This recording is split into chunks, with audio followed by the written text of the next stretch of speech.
Hello friends, welcome back to another video, another vlog. I'm making candles today. I'm restocking our entire core range and I thought I would just switch on the camera and chat with you as I do it. I'm wicking some jars. I've just put in almost all of the labels. I was missing CLPs for my coffee shop ones, so I need to go and have them printed. But other than that, they're all ready to go. And I was talking to Karen about this. I think maybe I must have mentioned this in one of these videos, but I was talking to Karen about this yesterday, how the reason that I label up all of my jars before I start is because I'm full of motivation. Before I start, like I was sitting on the sofa, trying to get myself to get up and go for the day, dropped off my school, done all the things, and I'm like, okay, what are we doing today? I need to get this thing done. Are we going to do it? And I finally get the motivation to get up, get in here, label up these jars, make the candles. If I just wicked the candles, or usually I've like pre-wicked, so right now I'm probably gonna, it's probably a terrible idea, but I'm probably gonna wick these and take a break for lunch, just to make sure that the wicks are like really set up. But that's by the by. If I came in here and kind of just came and made the candles, and the candles were all in their blank jars and we were just good to go, by the time they'd all cured and it was time to box them up, not only would I have to box them all up, find the box labels, make the boxes, all those things, but I'd also have to label the jars. It becomes like, it feels like an overwhelming task. And so I like to get as many of the things out of the way as possible. So once I've done this, once I've wicked my jars, which in fairness, I should have done before. I need a lot of new jars, which is why I didn't have them ready. But I usually have a lot of empty jars just wicked and ready to label and pour and sort out. But I didn't do that today. I'm frustrated with myself, but I didn't. I hadn't already had them done. It's not really something that I could have avoided because I did have a huge shipment of jars. I mean, this shipment was so enormous, I actually had to buy new shelving because I'm just running out of surface areas to put these things in my house. So I had all of the Christmas jars, which are enormous, really chunky. They're incredible. I love these new Christmas jars. They're really large, chunky glass jars. And then I've got the regular kind of 220 gram jars that we use for our core range. And I was waiting for them to arrive. I couldn't have them pre-wicked, so it's not really on me, but that's by the by. After wicking these, I've already labelled everything. That's like one huge hurdle. I've already labelled everything. After wicking these, while I wait for the wicks to kind of set up, I'm going to go and make all of the boxes. I'm going to make sure that I've got all of the labels for the candles, for the boxes, sorry. I'm going to make sure that I've got those extra labels that I didn't have for the bottom of the coffee shop candles. And so by the time I come to pour the candle, that's almost the last step, because when the candles are actually cured, have I put them all in? I think so. When the candles are actually cured, then I'll have already set myself, all the boxes are ready, the tissue paper's ready, the stickers are all ready. It feels almost like an instant job. Although it still takes time to box them all up, it feels like a lot less of an overwhelming task, you know? And I don't know about you, but that's a huge thing. That's like a barrier to entry for things, are the blocks in my way. And so I try to dismantle as many blocks as I can while I still have the motivation. Because when it comes to boxing those candles, I don't want to do it. I've got my wax melting away. I've got my jars all prepared. The devastation of finding all of the labels and stickers. Also, in case anyone's interested, this has been a pretty good system. So I have all of the labels that I would need for each thing already sorted out. We have these printed. These ones I've shown you in previous videos are 4x6 that we cut in half. Then I've got our CLPs back there. Everything's already ready to go, because if I had to also pull out a printer before I started making candles, I would never make a candle. This is what I was talking about. It's quite a lot. This is just the Christmas jars, but how gorgeous are they? Really thick glass. I do actually have quite a few labels that I need to put away in here, but if I leave this stuff out and I'm like, I'm gonna still use it that's just an excuse to not put things away. So I'm going to tidy up this space a little bit. I've lost something along the way there. I'm going to tidy up this space a little bit and make all the boxes that I need to make. Everything else, that's a job for another day. Label-wise, all I need now are the box labels, and I do need to print those final coffee shop labels, which honestly, that might not even be a today task. I can't explain to you how large of a task it feels to have to go and get even just the small thermal label printer out. I'm like, oh, I feel like there are 1,000 doors between me and that thing. Oh, also, Advents. Should we do a video on Advents? Because we went through the ringer trying to get an Advent made, a custom Advent. So many failed attempts at working with people, but I think we finally got it. I mean, I hope we have, because she finally sent me a sample that worked, and I put out the pre-order. So everyone pray that the person we're working with doesn't let us down. We really wanted to work with another small business to have them made for us, so that we're supporting a small business, you're supporting us. You're supporting 2 small businesses by buying our Advent this year.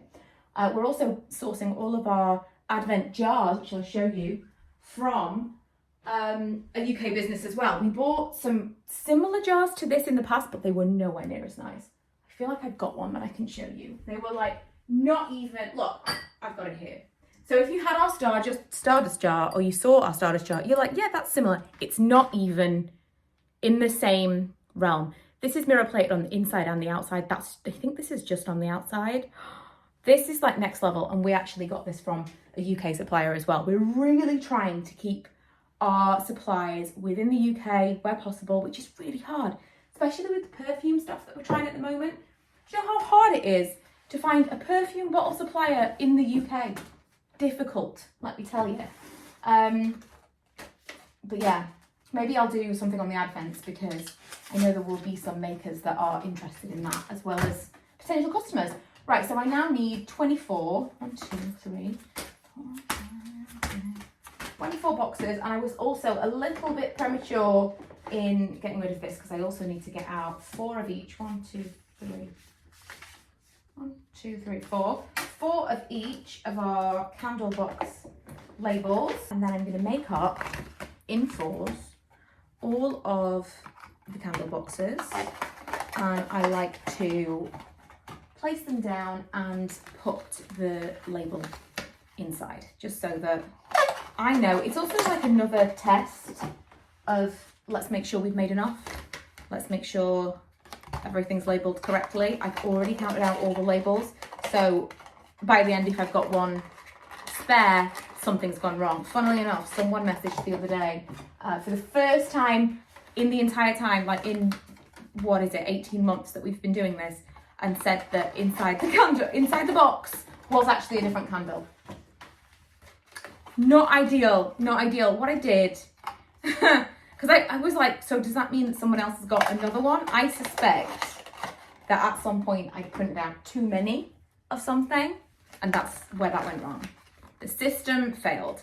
But what I did was I made that customer the one that she was missing, and I made it in our new Christmas jar. So she was our very first Christmas jar receiver, just in the core scent that she was missing. And obviously she kept the one that we'd sent her in error.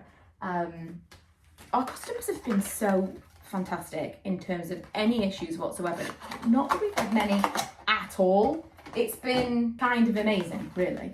But yeah, anyone who's had any kind of problem, we've had parcels go missing. Recently, weirdly, we've got a fair amount, maybe 3 or 4 international parcels that have gone missing. We've been using the Royal Mail, and I feel like for the winter season, we may need to look beyond that, because it's not a great run. I don't know whether or not they were all in the same shipment, but it's frustrating when that happens.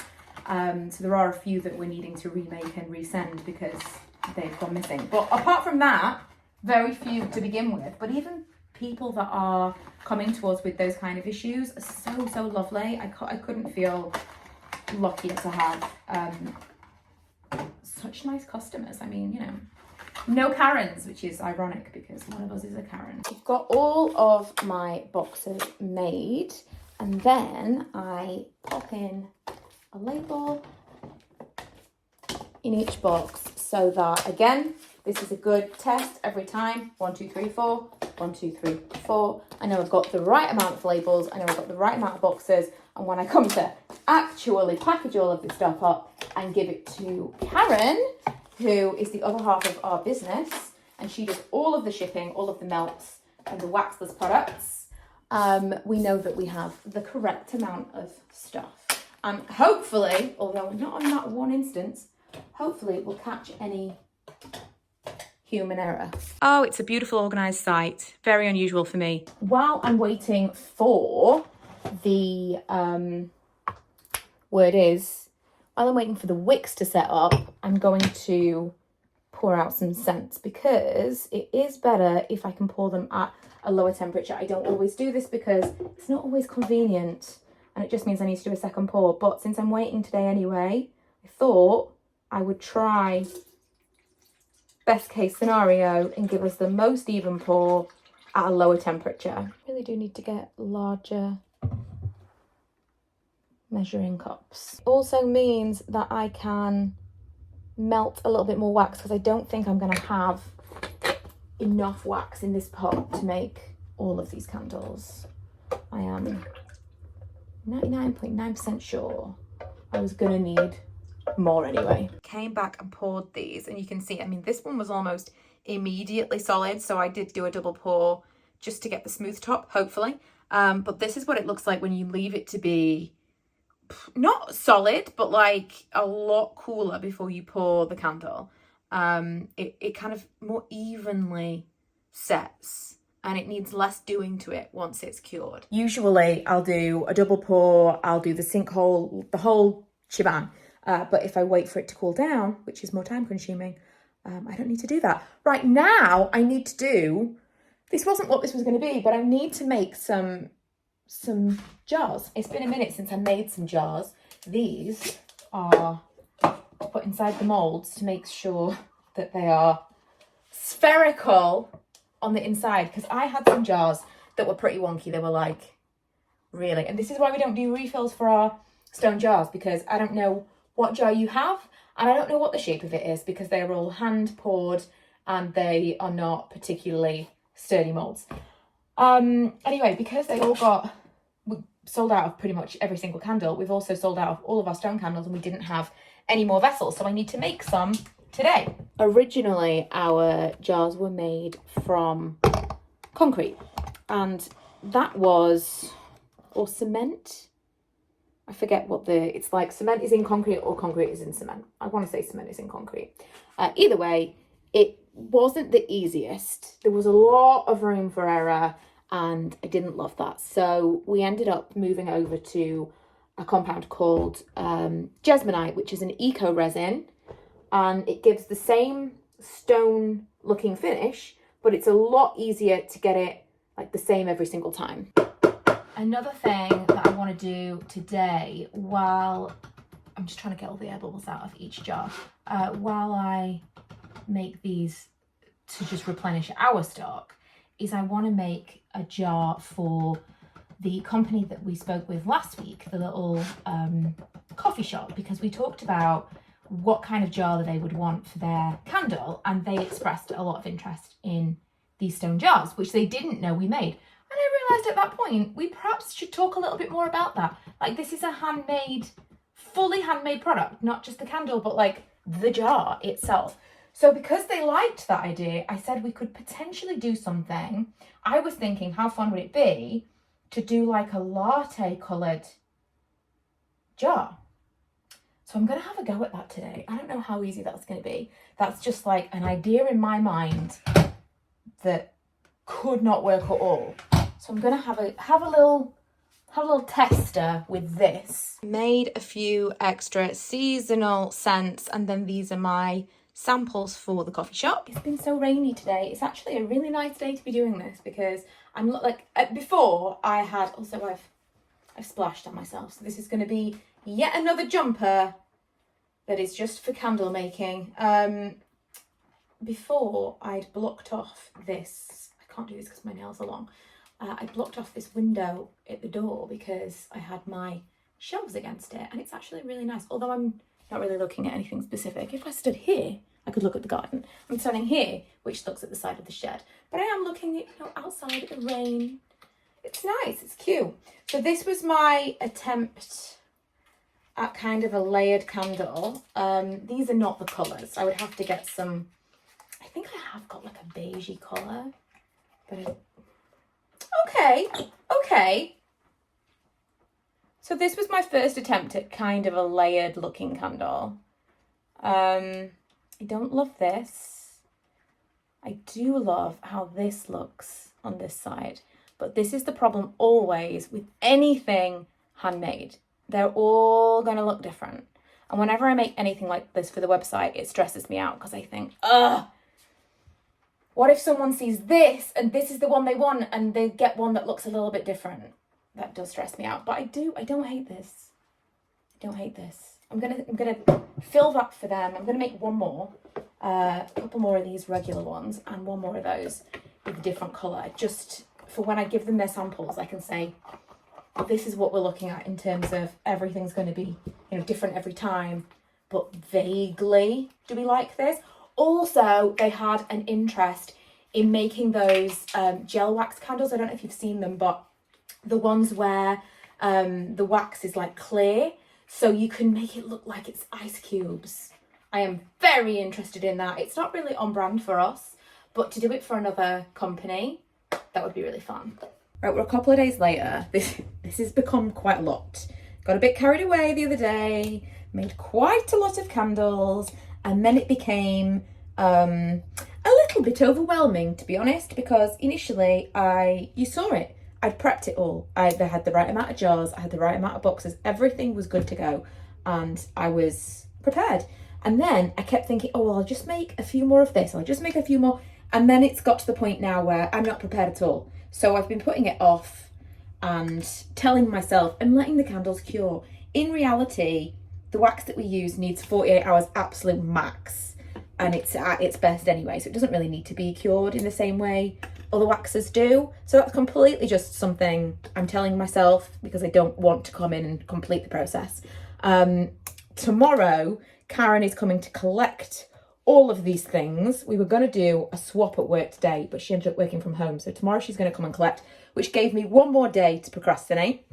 And today it means I really have to sort this stuff out. So it's all boxed up in the car for her to wheel away tomorrow. I've got to kind of get a wriggle on and get this done now. So I'm going to put it in bite-sized chunks. I'm just going to box up the ones that I had prepared, and we'll see, one step at a time. I'm actually doing pretty well. I've boxed up the original 24 candles that were prepared, and now I'm organising. I have so many labels that are just like scattered around because it's been busy and I've just not been putting them away. And I honestly don't know if I have another sheet of This Is Halloween, because I'm not buying more. It's October now. I'm not buying more. But we're all out. And I really thought I had more. I don't think I showed you this the other day. Ooh, the camera needed cleaning. Yeah, I don't think I showed you this the other day. I showed you this one, which was like the first attempt at a layered candle. And then this one, I didn't touch this at all. I just kind of let it go down. Whereas this one, I kind of jiggled around a little bit. I really like this. I think this looks really cool. And with a little practice, this could be a winner. Right, so these are the only candles not boxed because I still need to do the labels for the underside. These are all boxed. I think that's about 60 candles. That is a win. I'm leaving all this out for tomorrow so that when I do finally get to my computer and print off those labels, I can just box. Oh, do you know what? I'm going to make the boxes. What is it? 1, 2, 3, 4, 5, 6, 7, 8, 9, including the ones I'm going to give to the coffee shop. I actually didn't have enough in the white boxes. Wow, I've gone through a lot of boxes. A lot. I mean, they're in packs of 50, so that makes sense because I've just boxed a lot of candles, but I've gone through a lot of boxes this week. So this was my restocking more than I anticipated. I thought I was being really reasonable. I was like, I'm just gonna make 24 candles. I'm gonna prep in advance and this is all gonna go swimmingly. It just doesn't work like that. I can't work like that. It's not gonna be for me, but I'm prepping this. So all I need to do tomorrow, when I get on my computer, which is, I need to link up. I need to take my computer back upstairs, first of all. So many barriers to entry. Then link up my printer, load up the printer. It's very simple, but in my mind, there are many steps between me and the final product. But the last things I need to do are just print off some labels for the bottom of those, and then we are done. And Karen can collect all of the things, and the website will be almost fully stocked once more. If we get a lot of call for the out of stock autumn ones, I could do one last run of those, but I think the ones that are out of stock that I haven't restocked now are done. And I did not find, this is Halloween labels, but I do have, we originally were going to do, this is Halloween with a different label. It was going to be this, and then it ended up being the holographic one, but originally we were going to do this. So I might, if people have got an interest, I might offer to make some in just clear glass, because I don't think that these look any good on the black. I might suggest making some in just the clear glass jars with those labels. If people are like, oh, I was waiting till October to order them, I feel like a lot of people ordered them already, and that gave me the indication that everyone who'd ordered was going to order, but maybe not. So I'm just annoyed with myself because I'm sure I've got at least a sheet of those black labels somewhere. I'll find them in February, I'm sure. Did I remember to show you when I finished everything up and gave everything to Karen? No, I didn't, but I did. I boxed every single candle up. I did all the labels. I finished absolutely everything. And this morning I had like a whirling dervish style energy of cleaning everything up. So I cleaned up the candle making space. I cleaned up all the labels. It's amazing. It feels like a true reset. It started off really well, and then in the middle there it got really messy, but we finished strong. And I think probably the next candle making vlog we'll do will be Christmas. Can you imagine? I can't wait.